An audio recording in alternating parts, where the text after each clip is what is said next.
الحمد لله على عظيم نعمه فرض الفرائض على عباده ليثيبهم بكرمه وشرع لهم النوافل ليزيدهم من فضله وأشهد أن لا إله إلا الله وحده لا شريك له وأشهد أن سيدنا ونبينا محمدا عبد الله ورسوله فاللهم صل وسلم وبارك عليه وعلى آله وصحبه والتابعين أما بعد فأوصيكم عباد الله ونفسي بتقوى الله قال سبحانه وتعالى يا أيها الذين آمنوا اتقوا الله ولتنظر نفس ما قدمت لغد صدق اللہ العظیم۔ آج ہمارے خطبے کا موضوع ہے سنت اور نوافل نمازیں تقرب الہی اور محبت خداوندی کا ذریعہ ہے۔ رفیقان ملت ایمانیہ، میرے عزیز بھائیوں، ہر مومن پر دن و رات میں 5 نمازیں فرض ہیں، پھر ان فرائض کے علاوہ کچھ سنت اور نفل نمازیں بھی مشروع کی گئی ہیں۔ ان سنن و نوافل کے بے شمار فضائل و برکات ہیں۔ یہ تقرب الہی اور محبت خداوندی کا ذریعہ ہے۔ چنانچہ ایک حدیث قدسی میں باری تعالیٰ کا فرمان عالی شان ہے وَمَا تَقَرَّبَ إِلَيَّ عَبْدِي بِشَيْءٍ أَحَبَّ إِلَيَّ مِمَّا افْتَرَضْتُ عَلَيْهِ وَمَا يَزَالُ عَبْدِي يَتَقَرَّبُ إِلَيَّ بِالنَّوَافِلِ حَتَّى أُحِبَّهُ فَإِذَا أَحْبَبْتُهُ كُنْتُ سَمْعَهُ الَّذِي يَسْمَعُ بِهِ وَبَصَرَهُ الَّذِي يُبْصِرُ بِهِ وَيَدَهُ الَّتِي يَبْطِشُ بِهَا وَرِجْلَهُ الَّتِي يَمْشِي بِهَا وَإِنْ سَأَلَنِي لَأُعْطِيَنَّ وَلَئِنِ اسْتَعَاذَنِي لَأُعِيذَنَّ۔ یعنی میں نے جو اعمال اپنے بندے پر فرض کیے ہیں ان کے مقابلے میں کوئی بھی عمل مجھے زیادہ محبوب نہیں جس سے وہ میرا قرب حاصل کرے، اور میرا بندہ نوافل کے ذریعے میرا قرب حاصل کرتا رہتا ہے، یہاں تک کہ میں اسے اپنا محبوب بنا لیتا ہوں۔ پس جب میں اسے اپنا محبوب بنا لیتا ہوں تو میں اس کا کان بن جاتا ہوں جس سے وہ سنے، اور اس کی آنکھ بن جاتا ہوں جس سے وہ دیکھے، اور اس کا ہاتھ بن جاتا ہوں جس سے وہ پکڑے، اور اس کا پاؤں بن جاتا ہوں جس سے وہ چلے، اور اگر وہ مجھ سے کچھ سوال کرے تو میں اس کو ضرور ادا کروں گا، اور اگر مجھ سے پناہ مانگے تو میں اس کو ضرور پناہ دوں گا۔ سبحان اللہ۔ یعنی اللہ تعالیٰ اس بندے کی مکمل طور پر رہنمائی اور حفاظت فرماتا ہے۔ واضح ہو کہ 5 وقتہ فرائض کے علاوہ تمام نمازیں نفل میں شامل ہیں، خواہ وہ سنن مؤکدہ ہوں یا نفل نمازیں ہوں۔ جہاں تک اس بات کا سوال ہے کہ رسول اکرم صلی اللہ علیہ وسلم نے فرائض کے بعد کن نمازوں کا خصوصی اہتمام فرمایا ہے تو جاننا چاہیے کہ ان میں سب سے مقدم سنن مؤکدہ ہیں جو فرض نماز سے پہلے یا بعد میں ادا کی جاتی ہے۔ رحمت عالم صلی اللہ علیہ وسلم نے ہمیں بھی ان کی حفاظت اور ان کی پابندی کی ترغیب دی ہے۔ آپ صلی اللہ علیہ وسلم نے ان کی فضیلت کے بارے میں فرمایا ما من عبد مسلم یصلی للہ کل یوم 16 رکعۃ تطوعا غیر فریضہ الا بنى اللہ له بیتا فی الجنہ۔ یعنی جو بھی مسلمان بندہ ہر دن فرائض کے علاوہ اللہ کے لیے نفل کے طور پر 12 رکعتیں ادا کرے گا تو اللہ تعالیٰ اس کے لیے جنت میں گھر بنائے گا۔ سبحان اللہ۔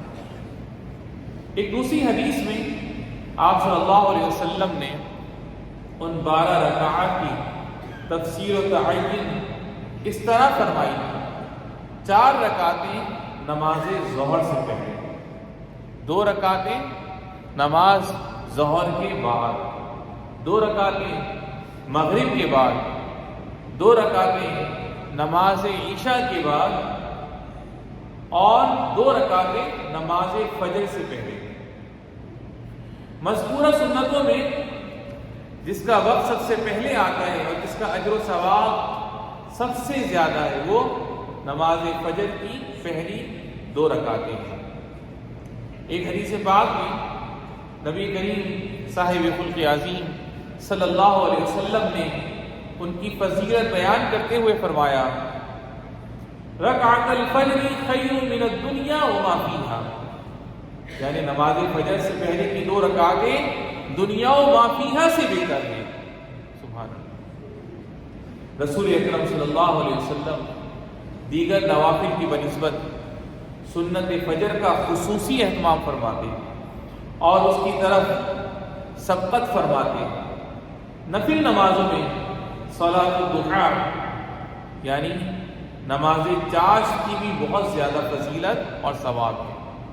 اس کے بارے میں نبی رحمت للعالمین صلی اللہ علیہ وسلم کا فرمان ہے: لا يحافظ على صلاۃ الضحیٰ الا اواب، یعنی نماز چاشت کی وہی بندہ پابندی اور محافظت کرتا ہے جو اپنے رب کی طرف رجوع ہونے آنے والا ہے، یعنی جو بندہ توبہ کا اہتمام کرنے والا اور اپنے رب کی اطاعت و عبادت کرنے والا ہے وہی اس صلاۃ الضحیٰ کی طرف زیادہ سرعت کرتا ہے، زیادہ رغبت کرتا ہے۔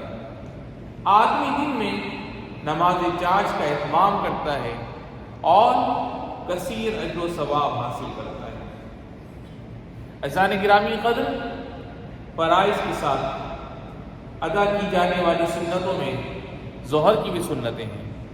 چنانچہ سیدنا علی رضی اللہ تعالیٰ عنہ سے مروی ہے، وہ فرماتے ہیں: کان النبی صلی اللہ علیہ وسلم یصلی قبل الظہر 4 وبعدها 2، یعنی نبی کریم صاحب خلق عظیم صلی اللہ علیہ وسلم نماز ظہر سے پہلے 4 رکعت اور ظہر کے بعد 2 رکعت ادا فرماتے تھے۔ نماز مغرب کے بعد کی 2 رکعتیں بھی ان سنتوں میں شامل ہیں۔ نبی کریم صلی اللہ علیہ وسلم جن پر بہت زیادہ یعنی شدت کے ساتھ، بہت زیادہ رغبت کے ساتھ اہتمام کیا کرتے تھے۔ چنانچہ سیدنا عبداللہ بن عمر رضی اللہ تعالیٰ عنہ سے روایت ہے: ان رسول اللہ صلی اللہ علیہ وسلم کان یصلی 2 بعد المغرب، یعنی رسول اللہ صلی اللہ علیہ وسلم نماز مغرب کے بعد 2 رکعتیں ادا فرماتے تھے۔ حضرت عبداللہ بن عمر رضی اللہ تعالیٰ عنہ سنن و نوافل کے سیکھنے اور ان پر عمل کا بے انتہا اہتمام فرماتے تھے، اور حضرت صلی اللہ علیہ وسلم کی طاعات و عبادات کا مشاہدہ کرتے رہتے ہیں۔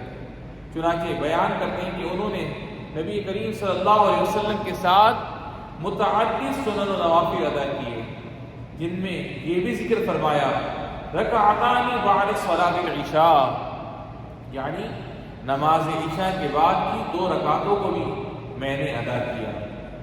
فرض کے بعد سب سے افضل نماز صلاۃ الوتر ہے۔ یہ نماز رسول اکرم صلی اللہ علیہ وسلم کو بہت زیادہ مرغوب و محبوب تھی۔ آپ صلی اللہ علیہ وسلم نے نماز وتر کی وصیت کرتے ہوئے اسے لازم فرمایا ہے اور اپنے اصحاب کو اس کے ادا کرنے کا حکم دیا ہے۔ اوتروا قبل ان تصبحوا، یعنی صبح ہونے سے پہلے یعنی طلوع فجر سے قبل نماز وتر ادا کر لیا کرو۔ یا اللہ، ہم سب کو اخلاص و للہیت اور حسن و خوبی کے ساتھ تو اپنی عبادت کی توفیق عطا فرما۔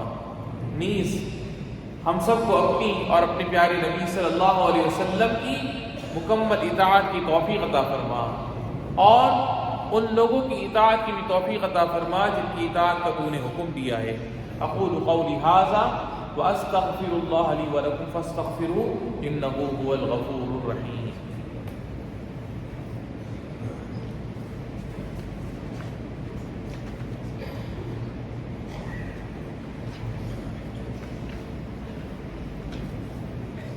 الحمدللہ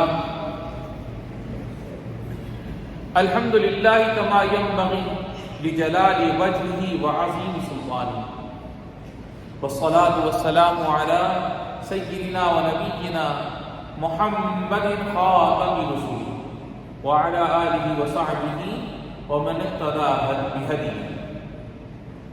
حضرات گرامی، میرے مومن بھائیوں، بلا شبہ سنن و نوافل کے بے شمار فوائد و برکات ہیں. فرائض کی ادائیگی میں بندے سے جو کمی کوتاہی ہو جاتی ہے، سنت و نفل کے ذریعے اس کی تکمیل کر دی جاتی ہے. نبی رحمت للعالمین صلی اللہ علیہ وسلم کا ارشاد ہے: اول ما یحاسب به العبد یوم القیامۃ صلاۃ فإن كان أتمها كتبت له تامة وإن لم يكن أتمها قال الله عز وجل انظروا هل تجدون لعبدي من تطوع فتكملون بها فريضة. یعنی قیامت کے دن سب سے پہلے بندے کی نماز کا حساب ہوگا. بس اگر اس نے اپنی نمازوں کو کامل طریقے پر ادا کیا ہوگا تو وہ کامل لکھی جائیں گی، اور اگر ان کو کامل طریقے پر ادا نہیں کیا ہوگا تو باری تعالیٰ ارشاد فرمائے گا: دیکھو اگر میرے بندے کے پاس نوافل ہیں، اگر ہیں تو ان کے ذریعے اس فرائض کو مکمل کر دو. الغرض، سنن و نوافل کی ان رکعات کی برکت سے فرض نمازوں کی کمی کوتاہی پوری کر دی جاتی ہے اور بندے کو جنت میں داخلے کی بشارت مل جاتی ہے، جس کی نعمتوں سے وہ لطف اندوز ہوگا اور وہاں اس کا خوب اعزاز و اکرام کیا جائے گا. باری تعالیٰ کا فرمان مبارک ہے: والذین هم علی صلاتهم یحافظون اولئک فی جنات مکرمون. یعنی اور جو لوگ اپنی نمازوں کی پابندی کرتے ہیں، یہی وہ بندے ہیں جو جنت میں اعزاز و اکرام کے ساتھ رہیں گے. بس مومن بندے کو وقت کی پابندی کے ساتھ نماز ادا کرنی چاہیے، سنن و مستحبات کی رعایت کرنی چاہیے، نماز کو کامل طریقے پر ادا کرنا چاہیے اور بکثرت سنن و نوافل کا اہتمام کرنا چاہیے تاکہ اسے اللہ کی قربت و محبت حاصل ہو اور اللہ کے نزدیک اس کے درجات خوب بلند ہو. رسول اکرم صلی اللہ علیہ وسلم نے ارشاد فرمایا: إنك لا تسجد لله سجدة إلا رفعك الله بها درجة وحتى عنك بها خطيئة. یعنی یقیناً تم اللہ کے لیے جو بھی سجدہ کرتے ہو اس کی برکت سے اللہ تعالیٰ تمہارا ایک درجہ بلند فرما دیتا ہے اور تمہارا ایک گناہ مٹا دیتا ہے. سبحان اللہ. آخر میں بارگاہ رب العزت میں دعا ہے کہ الہ العالمین ہمیں نماز ادا کرنے کی توفیق عطا فرما، ہمارا قیام، ہمارے رکوع، ہمارے سجدے اور ہمارے تمام نیک اعمال قبول فرما اور جنت میں ہمارے درجات بلند فرما، ہماری روزی اور ہماری آل و اولاد میں برکت عطا فرما اور ہمیں خیر و برکت اور صحت و عافیت عطا فرما. ہمیں ہمارے والدین، بہن، بھائی، بیوی، بچوں کو صحت و سلامتی اور عافیت والی زندگی عطا فرما اور جن کے والدین اور جن کے بہن بھائیوں میں سے جو بھی تیری بارگاہ میں چلے گئے رب العالمین ان سب کی بے حساب بخشش و مغفرت فرما. ھذا وصلی اللہ وسلم وبارک علی سیدنا و نبینا محمد وعلی آلہ وصحبہ اجمعین. وارض اللہم عن الخلفاء الراشدین ابی بکر وعمر وعثمان وعلی وعن سائر الصحابة الأكرمين والتابعين لهم بإحسان إلى يوم الدين. اللهم اغفر رئيس الدولة الشيخ محمد بن زايد ونظامه وإخوان حكام الإمارات وولي عهد الأمين وسد خطابات حاكمين الشيخ الدكتور سلطان بن محمد القاسمي بما تحبه وترضى. اللهم أدم على دولة الإمارات الاستقرار والرقي والازدهار.